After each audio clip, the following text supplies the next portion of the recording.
عزیز بچوں، ایک عرصے کے بعد آج آپ لوگوں کے سامنے روبرو ہونے کا موقع ملا ہے۔ آج 10ویں بی اور 10ویں اے، 10ویں کے اردو بی اور اے دونوں کا پیپر تھا۔ آج 12 تاریخ ہے۔ ہمارے سامنے اردو بی کا کوشچن پیپر ہے اور یہ سیٹ 4 ہے، سیٹ 4۔ تو آئیے اس پر ڈسکشن کرتے ہیں۔ ٹائم دیا ہوا ہے، allotted time 2 hours, maximum marks 40۔ تو آئیے ان کے اصول و ضوابط کو دیکھتے ہیں۔ سوالات 19 سوالات ہیں اس کے اندر اور سبھی سوالات کو حل کرنے ہیں۔ یہ سوال نامہ 3 حصوں میں پوچھے گئے 19 سوالوں پر مشتمل ہے۔ حصہ الف میں عبارت فہمی پر مبنی سوالات کیے گئے ہیں، یعنی ان سین پیسج ہے حصہ الف میں، ایک کتاب کے نصاب سے اور کتاب کے باہر سے۔ حصہ بے میں انشاء پردازی عملی قواعد سے متعلق سوالات کیے گئے ہیں، یعنی گرامر ہیں۔ حصہ جیم میں درسی کتاب کے اسباق سے متعلق سوالات پوچھے گئے ہیں، یعنی سوال جواب کتاب جو اسباق ہے اس کے اندر سے۔ ہدایت کے مطابق سوال کے جواب لکھیے۔ حصہ اے، سیکشن اے، یہ 10 نمبر کا ہے، 2 انسین پیسج ہیں۔ یہ دیکھیے سوال نمبر 1 میں 2 انسین پیسج یعنی کتاب سے باہر کے، ان میں سے کوئی ایک کرنا ہے۔ درج ذیل غیر درسی اقتباسات میں سے کسی ایک کو غور سے پڑھیے اور اس سے متعلق پوچھے گئے سوالات کے جواب لکھیے۔ ڈائناسور کی دریافت سے پہلے ہاتھی کو دنیا کا سب سے بڑا جانور سمجھا جاتا تھا۔ یہ آپ نے پڑھ لیا ہوگا، یہ انسین پیسج ہاتھی کے متعلق ہے یہ، تو میں اس کو پڑھ کر وقت ضائع نہیں کرنا چاہتا۔ سوالات دیکھیے، سب سے بڑا جانور کسے کہا گیا ہے؟ سب سے بڑا جانور ہاتھی کو کہا گیا ہے۔ ہاتھی کے دانتوں کے بارے میں کیا بتایا گیا ہے؟ ہاتھی کے دانت 2 ہوتے ہیں جو بظاہر کھانے کے کام نہیں آتے، اور صرف وہ باہر کی طرف نکلے ہوتے ہیں، صرف دیکھنے کے ہوتے ہیں۔ اقتباس میں کس کہاوت کا ذکر کیا گیا ہے؟ اقتباس میں کہا گیا ہے کہ ہاتھی کے محاورے ہیں۔ کہاوت مشہور ہے کہ ہاتھی کے دانت کھانے کے اور دکھانے کے اور ہوتے ہیں۔ سوال نمبر 4، جنگل میں غول بنا کر رہنے کی کیا وجہ بیان کی گئی ہے؟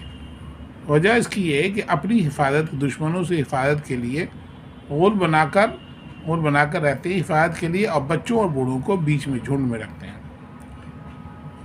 ہاتھی کا پالنا عام آدمی کے بس کی بات کیوں نہیں ہے؟ کیونکہ اس میں خرچ بہت زیادہ ہوتا ہے، اور خوراک اور دیکھ بھال کا خرچ دولت مند ہی برداشت کر سکتے ہیں۔ تو یہ 5 سوالات تھے۔ اب آئیے بے، یہ نظم والا حصہ ہے۔ گیا دن ہوئی شام آئی ہے رات، خدا نے عجب شے بنائی ہے رات، نہ ہو رات تو دن کی پہچان کیا، اٹھائے مزہ دن کا انسان کیا، ہوئی رات خلقت چھٹی کام سے، خاموشی سے چھائی سر شام سے، مسافر نے دن بھر کیا ہے سفر، سر شام منزل پر کھولی کمر، اندھیرا اجالے پہ غالب ہوا، ہر ایک شخص راحت کا طالب ہوا۔ اب دیکھیے اس کے اندر سوالات کیا ہیں۔ یہ دیکھیے، عجب شے کسے کہا ہے؟ رات کو۔ رات سے کس کی پہچان ہوئی؟ دن کی۔ خاموشی کب سے چھائی ہوتی ہے؟ شام سے۔ مسافر کے کیا معنی ہیں؟ دن کے سفر کرنے والے۔ اندھیرے کے غالب ہوتے ہی کیا ہو جاتا ہے؟ اندھیرے کے غالب ہوتے ہی شیر شام سناٹا، خاموشی چھا جاتی ہے۔ اب یہ سوال نمبر 2 دیکھیے، درج ذیل اقتباس میں سے کسی ایک کو غور سے پڑھیے اور پوچھے گئے سوالات کے جواب دیجیے۔ یہ اقتباس یہ ہے، کتاب کا ہی ہے یہ اقتباس۔ آج چل کے عالم کہتے ہیں، یہ آپ نے پڑھ لیا ہوگا۔ یہ دیکھیے اس کے اندر، یہ اقتباس کس سبق سے لیا گیا ہے؟ یہ آدمی کی کہانی سے لیا گیا ہے۔ اس سبق کے مصنف کا کیا نام ہے؟ اس سبق کے مصنف کا نام محمد مجیب ہے۔ عالم کیا کہتے ہیں؟ عالم کہتے ہیں کہ لاکھوں کروڑ سال آگ کا گولا، ہماری دنیا پہلے آگ کا گولا تھی۔ دنیا کے دنیا کے کبھی آگ کا گولا ہونے کی کیا وجہ بتائی گئی ہے؟ یہ لاکھوں کروڑوں بتائی گئی ہے کیونکہ ہمیں ایسے لاکھوں کروڑوں آگ کے گولے آسمان میں چکر کھاتے دکھائی دیتے ہیں۔ آتش فشاں پہاڑ کیا کرتے ہیں؟ آتش فشاں پہاڑ جب چاہتے ہیں دہکتی آگ اگل دیتے ہیں۔ زمین کے اندر سے کھولتے پانی کے چشمے پھوٹ نکلتے۔ تو یہ 5 سوالات تھے اور اس کا جواب اسی میں ڈھونڈ کر لکھنا تھا۔ اب یہ دیکھیے نظم والا حصہ ہے۔ یہ غالب کی غزل ہے۔ کوئی امید بڑھ نہیں آتی، کوئی صورت نظر نہیں آتی، موت کا ایک دن معین ہے، نیند کیوں رات بھر نہیں آتی۔ سوال دیکھیے، اس غزل کے شاعر کا کیا نام ہے؟ مرزا اسد اللہ خان غالب۔ امید بڑھ نہ ہونا، امید کا پورا نہ ہونا، شاعر کو رات بھر نیند کیوں نہیں آتی؟ موت کی خوف کی وجہ سے نیند نہیں آتی۔ ہنسی کس بات پر آتی تھی؟ پہلے اپنے حال پر ہنسی آتی تھی۔ آخری شعر میں شاعر کس سے بات کر رہا ہے؟ شاعر آخری شعر میں اپنے آپ سے بات کر رہا ہے۔ کیا کہہ رہا ہے کہ کعبہ کس منہ سے جاؤ گے غالب، شرط تم کو مگر نہیں آتی۔ غالب خود سے خود کو کہہ رہے ہیں۔ اب آئیے حصہ بے۔ حصہ بے یہ 18 نمبر کا ہے۔ سوال نمبر 3 سے سوال نمبر 6 تک 4 سوالات دیے گئے، ان میں سے صرف 3 سوالوں کے جواب لکھیے۔ ہر سوال 2 نمبر کے ہے۔ سوال نمبر 3، درجہ ذیل سے صرف 2 الفاظ کے واحد لکھیے۔ یہ جمع ہے، اعداد عدد کی جمع، معلومات معلوم کی جمع، کتب کتاب کی جمع، اخبارات خبر کی جمع، اخبار کی جمع اخبارات۔ بے سابقہ لگا کر 2 لفظ بنائیے۔ سابقہ بے وجہ، بے وقوف۔ درج ذیل الفاظ سے صرف 2 کے مذکر لکھیے۔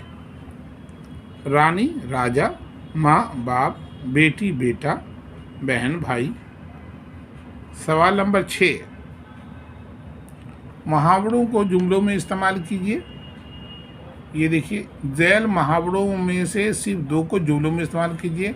ہتھیار ڈالنا، ہندوستان فوج کے سامنے دشمنوں کی فوج نے ہتھیار ڈال دیا۔ میدان چھوڑنا، رانی لکشمی بائی لڑتے ہوئے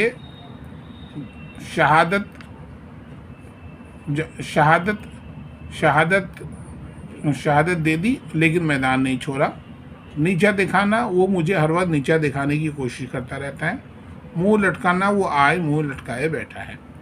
سوال نمبر 7، پرنسپل کے نام 2 دن کی چھٹی کی درخواست لکھیے۔ یا 10ویں جماعت پاس کرنے کی خوشی میں دوست کو خط لکھ کر مبارکباد دیجیے۔ سوال نمبر 8، ذیل عنوان میں آتے کسی ایک پر مضمون لکھیے۔ یوم جمہوریہ، پسندیدہ شخصیت، اسکول پکنک، کھیل کود کے فائدے، بڑھتی ہوئی آبادی۔ سوال نمبر 9، نظم پہاڑ اور گلیڑی کا مرکزی خیال لکھیے۔ نظم پہاڑ گلیڑی علامہ اقبال کی لکھی ہوئی نظم ہے۔ اس نظم میں شاعر نے پیغام دیا ہے کہ خدا کی بنائی ہوئی جتنی بھی مخلوقات ہیں وہ کوئی بھی چیز، کوئی بڑی اور چھوٹی، کوئی حقیر نہیں ہے، بلکہ ہر ایک کی اپنی ایک اہمیت ہے اور سب کے سب فائدے کے لیے ہیں۔ اس لیے کسی کو حقیر یا کسی کو چھوٹا نہیں سمجھنا چاہیے، بلکہ ہر ایک چیز کی اہمیت اپنی جگہ ہے۔ سوال نمبر 20، مضمون رضا سلطان کا خلاصہ لکھیے۔ سبق رضا سلطان کے بارے میں ہے، اس کا خلاصہ لکھیے۔ یہ سی چیپٹر ہے، یہ 12 نمبر کا ہے۔ درج ذیل میں صرف 6 سوالوں کے جواب لکھیے۔ صرف 6 سوال کا جواب لکھنا ہے۔ انٹرنیٹ کے کام کرنے کا طریقہ کیا ہے؟ سائنسدانوں نے کمپیوٹر کے وسیلے سے پیغام رسائی کا ایک ایسا طریقہ نظام تلاش کیا ہے جس سے ہم دنیا بھر میں کسی سے بھی رابطہ کر سکتے ہیں۔ کمپیوٹر انٹرنیٹ کے لیے ضروری ہے کہ ایک موڈیم، دوسرے ٹیلی فون یا موبائل کنیکشن، تیسرے انٹرنیٹ سروس۔ ان تینوں کی مدد سے ہم انٹرنیٹ کو چلاتے ہیں اور اس کی مدد سے ہم اپنا کام کرتے ہیں۔ بریل کس نے ایجاد کیا تھا؟ لوئس بریل نے، جو فرانس کا رہنے والا تھا۔ سوال نمبر 12، پہاڑ نے اپنی بڑائی کن الفاظ میں بیان کی؟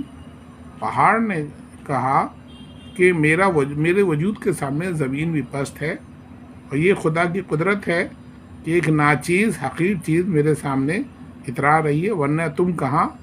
کہ ڈیڈی سے کہا، اور میں کہاں؟ رضیہ سلطان کون تھی؟ رضیہ سلطان دہلی کی پہلی خاتون ملکہ تھی۔ کانٹ کا گھوڑا کس کو اور کیوں کہا گیا ہے؟ کانٹ کا گھوڑا کہا گیا ہے، بندو کو کہا گیا ہے کیونکہ وہ زندگی میں ناکام رہا۔ کوک دھرتی کی بات ہوتی ہے، اس مسئلے کا کیا مطلب ہے؟ کوک دھرتی کی بات ہونے کا مطلب یہ ہے کہ جب دو ملکوں کے درمیان جنگ ہوتی ہے تو ٹینک کے چلنے کی وجہ سے اور بارود کے گرنے کی وجہ سے زمین بنجر ہو جاتی ہے، اس سے پیداوار کچھ بھی نہیں ہوتا۔ سوال، انتی کی حاضر جوابی سے متعلق کوئی ایک واقعہ بیان کیجیے۔ انتی سے کسی نے پوچھا کہ رات میں سوتے وقت میرا منہ کھلا رہ گیا، اس کے اندر ایک چوہا چلا گیا، تو بتائیے اس کو کیسے نکالے؟ انتی نے کہا کہ اس کا ایک ہی واحد راستہ ہے کہ تم ایک بلی پکڑو اور اسے نگل جاؤ۔ ڈرامہ کارتوس کس نے لکھا؟ ڈرامہ کارتوس حبیب تنویر نے لکھا ہے۔ نظم قدم بڑھاؤ دوستوں کے ذریعے کیا پیغام دیا گیا ہے؟ نظم قدم بڑھاؤ دوستوں کے ذریعے پیغام دیا گیا ہے کہ ہمارا ملک آزاد ہو گیا، ہمیں اپنے ملک سے محبت کرنی چاہیے۔ حب الوطنی پر زور دیا گیا اس نظم میں، اور یہ کہا گیا کہ پرانے راستوں کو چھوڑ کر نئے طریقے کو ہم اپنائیں اور ملک کی ترقی اور خوشحالی کے لیے کوشش کریں۔ سوال نمبر 9، رتن سنگھ کس سال پیدا ہوئے؟ اس کتاب میں اس کا کوئی تذکرہ نہیں۔ تو آئیے اس کے ساتھ ہی یہ ہمارا کوشچن پیپر آج کا مکمل ہوا۔ شکریہ۔